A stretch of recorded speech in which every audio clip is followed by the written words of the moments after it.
everybody, it's Ashley. Aloha, welcome to our little webinar that we're doing about the qualifications of surrogacy.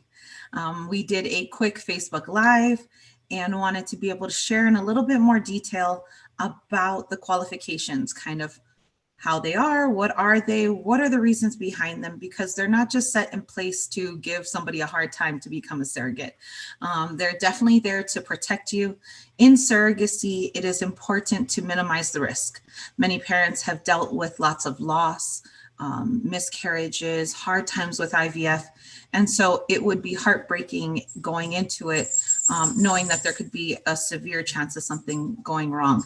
And that's why we have the qualifications. One is to protect you. Obviously, if you're wanting to become a surrogate, you will find out shortly that you need to have at least one child. And so we would never want to leave your child without you. And so that's why we look at those things. We want to protect you. We want to minimize the risk and protect the parents from unnecessary heartbreak. And so that's kind of where we're at. I am sharing my screen with you today. So we have our SurrogateFirst website. That's www.SurrogateFirst.com. On there is a wealth of knowledge. There's so many things. There's frequently asked questions. There's blogs. There is our compensation breakdown. There is resources for parents. Our partners that we work with a lot with clinics, financing, attorneys, just so many things that are there to help and support along the way of the journey. That's also when you apply, you will be able to log in through our site for the application, and then whenever you need to return back to your surrogate portal. But again, that would be for the surrogates that are currently going through a program or when you go through our program. So I'm going to get started. I don't want to take your time. I want to keep this to hopefully 18 minutes. Maybe 25 max. If we have questions, then we will definitely, take those questions, but I never want to waste, your time. I want to keep it at about 30 minutes with questions if we have any. So what does it take to be a surrogate? This is definitely a list. We have about 20. A little known thing that a lot of surrogates don't realize is we don't necessarily make up all of the requirements. A lot of these are with the REs or reproductive endocrinologists that we work with at fertility clinics. You'll find that some clinics vary on the requirements, but we try to stay with the ASRM guidelines. And then we have tailored a couple just because of being in the industry for a few years or the field for a few years. We found that there are a couple that we felt important for parents or that our clients that we work with are looking for and are requesting. So I'll get started. Our full list is listed on our site under the frequently asked questions. The first one is that you would be at an age of 21 to 40. That is just a normal ASRM guideline. You can find things that vary around, but really we're looking for 21 to 40 as a safe age to carry. Now women can carry after and women have carried before. But again, with minimizing the risk, this is what they've requested. The BMI would be 18 to 32. And that, I know BMIs drive everyone crazy. I hate the fact of my BMI too. And actually, when I wanted to become a surrogate, I was over the 32 BMI. And so I had to lose 30 pounds before I could even apply with the surrogacy agency. And I know that that seems crazy, but if you want to do this, it's just really better for your health too. And I know I felt so much better, with a more healthy BMI that I was at. It also helped with pregnancy with, it lowers the chances of gestational diabetes or high blood pressure. There's quite a few things that are higher risk when you get higher into the BMIs. So we ask that you be between a 18 and a 32 BMI. We also ask that you be a US citizen, legal resident, legal immigrant. And this is because of going through the courts. So when you're a surrogate, there are two contracts that you will enter into. One contract is going to be with the parents at the beginning. That's your surrogate contract or gestational carrier agreement. That kind of breaks down the state laws.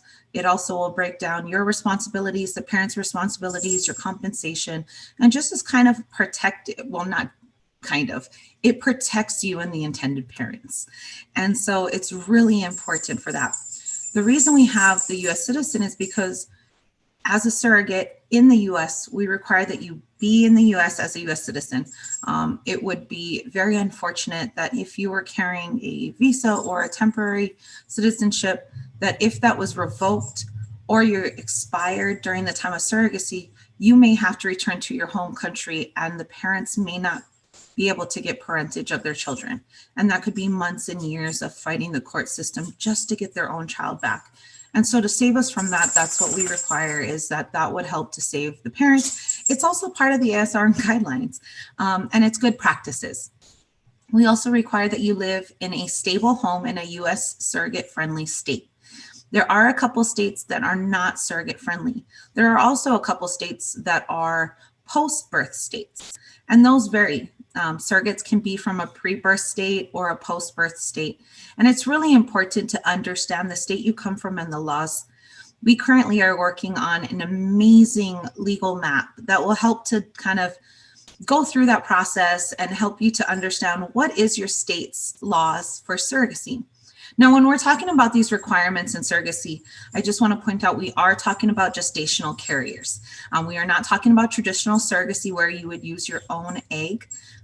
We do not handle that at this time. And I don't foresee us handling that in the future, but there are many resources if you're looking to become a traditional surrogate.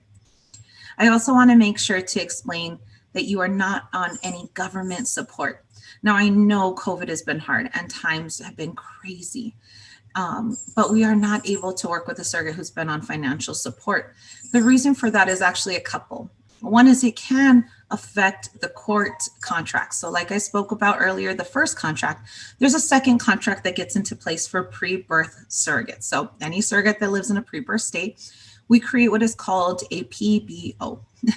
And that is for the pre-birth order. It basically will tell the hospitals, vital statistics, that that child is their intended parents, you know, and then the intended parents are the parents of this child that you're carrying. If you're on government assistance, it could look like coercion, and that could cause problems with their parentage. The other reason is because no compensation in surrogacy is guaranteed. We are not guaranteed a full pregnancy. We're not guaranteed those payments unless we are, you know, the compensation unless we are pregnant. And there have been times where surrogates miscarry, or maybe they don't carry to term. And in those situations, you would be off of your government assistance. And if you needed that, you would not have it for your family. Payments would stop with surrogacy, and you could find yourself in some trouble. And so for your family, it's really important you be financially stable. The other reason for being financially stable is that sometimes as surrogates, we have to pay for things and request that reimbursement through escrow accounts. So I know personally for my surrogacy, I would have to request, co-pays, medications. When I did my travel for surrogacy, I also may have to put down my credit card at a hotel or my debit card at a hotel for incidentals, even though my hotel room was paid for. With rent-a-cars, they always require a card on file. And so those kind of things could hold up your funds. And if you're not financially stable, it could put you in a bind and add a lot of stress for you and for your family. And so we just request that you be financially stable and currently not on government financial support. Now, there are a couple, exceptions to that. And that would be if you had foster children and they were receiving payment, or you were receiving payment from the state, or if they were receiving like health insurance. So there are a couple things, but for most, I would say 95% of the cases, it's just straightforward, and there's not an exception. The other things we want to talk about is healthy reproductive history in pregnancies. And the reason for this is, like I said, minimizing the risk to you and minimizing the risk to the parents. Also, it's important to understand what is a healthy pregnancy and healthy deliveries and healthy births. Sometimes we find that a potential candidate may feel that her pregnancy was healthy or her birth was healthy, but when in fact, maybe she delivered preterm, but her children are healthy now. It's really important that we look at that you had a full-term birth, that you weren't on any full long-term bed rest, preterm labor, preterm births. There's also looking at, if you needed medication with gestational diabetes. There are so many things involved. And so if you have questions and you're not necessarily wanting to fill out the full application to find out if you qualify, you can always give us a call. Our main line is 424-567-3703. Again, that's 424-567-3703. You can give us a call, ask any questions you have about the requirements, and we will be honest with you and help you with the next steps. We're going to want to go on to that you have given birth and at least raising one child. The reason for this is we just want to make sure that you've completed a full pregnancy and delivery. And so that's kind of where that comes into play. Now, on rare occasions, we have, met, or I have talked with other colleagues in the field where someone may be, they may be qualified to become a surrogate because they had given birth, but maybe gave their child up for adoption.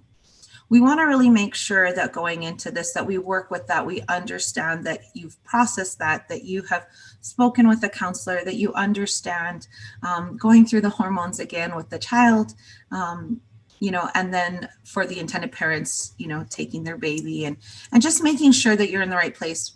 Most of the time, though, we do require that you have given birth and are raising at least one child. We also want to make sure that it's been at least 6 months since your last vaginal birth and 12 months since your last C-section. And the reason for that is your body needs to heal. It is so important.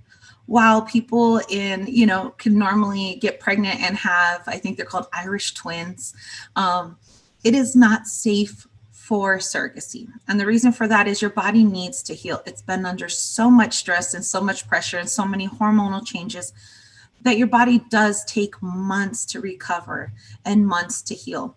And they have found in studies that when you have children back to back, it does raise the risk for complications the more and more that occurs. And so safely, we recommend 6 months for a vaginal and 12 months for a C-section. We want you to also be okay with subcutaneous and intramuscular injections. While that is not a hard requirement, it is a requirement for us. The reason for that is you're going to be taking weeks and weeks and possibly months of medications, and you will be having to do those intramuscular and subcutaneous. And so in order to follow our reproductive endocrinologist's protocols, we do require that. Now, that would normally occur about a couple of weeks before transfer, and then could potentially be all the way through your 8th or 10th week of pregnancy. And so it is quite a lot. And if there wasn't a successful, transfer, you would have to do that process over again.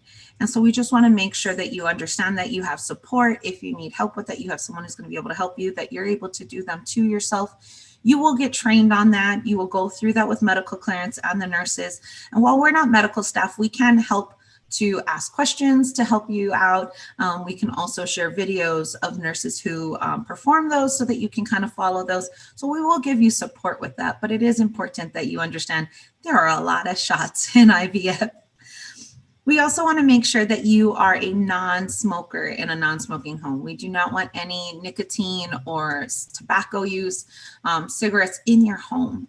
It is damaging, and so for our parents, they don't feel comfortable with that. We don't feel comfortable with that. Now, in the past, if you were a previous smoker and it's been a few years, you can look at surrogacy as long as you have shown that there are years of that you've broken that addiction. There are, potentials of becoming a surrogate. Some people were young and in teenagers and smoked cigarettes for a few years and then quit and have had, many years of healthy lifestyles. So yeah, check with us on that one. We also want to make sure that you're not using any illicit drugs. I know that seems like common sense, but it's important to point out we are not able to work with someone who is on methadone, who's recovering.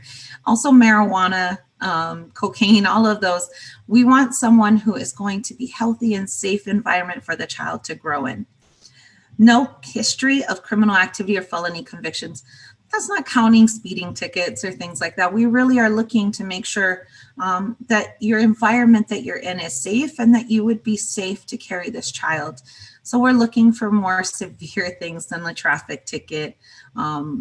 We will go through a background check.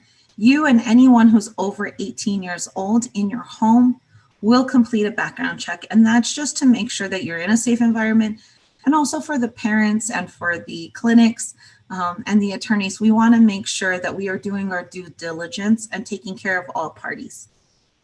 We also want to make sure that there's no history of clinical mental illness.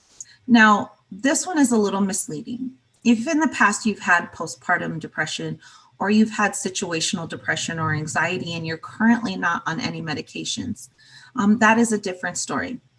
If in the past you've had suicidal ideations, schizophrenia, bipolar, while there is no shame in mental health, there is no shame in mental illness, this is one thing that a lot of times the clinics will not approve. And so it's important to understand that you not be on any antidepressants or anti-anxiety medications for the past 12 months. Again, mental health is so important. We never would recommend to you to end your medications just to become a surrogate. If in the future you find yourself that you are emotionally balanced, hormones are balanced, and you're stable, then yes, please look into surrogacy. But at this time, if that is a qualification that you do not currently meet, it could potentially be one in the future. We also want to make sure that you guys are okay with background checks and psychological consultations. It is mandatory for us to complete those background checks and also to order a psychological consultation. Again, this is to look out for you and to look out for the parents. We want to make sure that you understand what surrogacy, is and the process and the toll that it can take on your family. While this is the most amazing experience, and I've been a surrogate 3 times and have loved it every time, even though they were all different with different outcomes, it is so important to understand that there are ups and downs with pregnancy, not to mention the hormones that come with pregnancy. And so it's important that we make sure that we're looking out for your well-being too. And so that's why we do have consultations to make sure that just kind of helps to help all of the parties involved. We also want to make sure that you're able to travel for surrogacy appointments and overnight stays. That is a big one. You have to travel to the clinic where the embryos are. We only work with clinics in the United States, but unfortunately, it could be a clinic in New York and you may live in California. We will always let you know when we send an IP profile, what clinic they're working with, so that you can decide if that would be right for your family. But you will have to travel. You'll have to travel once for medical clearance and once for transfer, unless the transfer is not successful. And then there would be another, travel to the clinic. During this time, we try to schedule our traveling for medical clearance in a day trip. Go into arrive in the morning and leave in the afternoon or evening. If you are further away from your clinic, then we may have to have you travel the night before. We will cover a hotel room. You'll go to your appointment in the morning and then you will fly back. We try to keep it as minimal as possible. That way you're not away from your family or from your jobs too long. When the transfer occurs, you normally will be there 3 to 4 days. And how that usually works is that we would fly you out the night before. You would go to transfer, and most clinics have a 48-hour bed rest. After the 48-hour bed rest is up, we would fly you and your travel companion back home. During those trips, I think it's important, even though it's not a qualification, just to let you know that those costs are covered. So those do not come out of pocket. We do cover the airfare, the hotel, transportation, and food per diems, just to make sure that everything is covered when you go.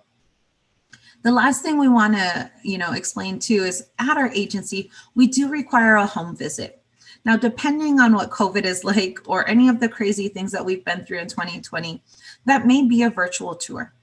And that is not to put any judgment on you. It's to make sure you're in a safe environment. We want to make sure that your home is safe and it's clean for you, that you have running water and electricity and a bathroom and a bed. We want to make sure that, your family is okay with this. And so we love to meet your family. We want to talk to your partners. If you have a partner, if you currently live, together with your sisters or your aunts or your mom, or you're helping your grandparents out, we want to get to know everyone. And so it's important for them to know too that they have support with our agency. But those are requirements. Sometimes there's a couple more for different clinics. Sometimes the BMI is a little stricter with some of the clinics we work with, and sometimes it's not. But we would also, share that with you, and as we go through the process to explain more. But again, if you have any questions, if you want to learn more about surrogacy, you're going to visit SurrogateFirst. I think you can see it right there. You're going to visit surrogatefirst.com. That's where it's going to have a wealth of knowledge. If you want to speak with someone, you can schedule a consultation, you can schedule a call. You can also call us directly at 424-567-3703. We do have coordinators all over the country, but we are based out of LA. I currently am in Nevada. You'll probably talk to me if you call, but we do have coordinators that can help you out. So once we go through the process and you get to meet the coordinators, you'll be able to have a coordinator more on your time zone. But currently our main office is open 9 a.m. to 5 p.m. Pacific Standard Time. Again, if you have any questions, feel free to email me. That would be Ashley, ASHLEY @surrogatefirst.com. I think I've given you all my contacts. I hope you have a beautiful day. I'm going to see if there is any questions available, and then I will answer those and we will head out because we've spent 20 minutes. So we did great on time, guys. So let me just check. Okay, well, we don't have any questions, but feel free if you do have questions to reach out after. I hope you have a wonderful day and you have a blessed week. And I hope that this 2021 is a smooth and easy and peaceful year for us all. Stay blessed.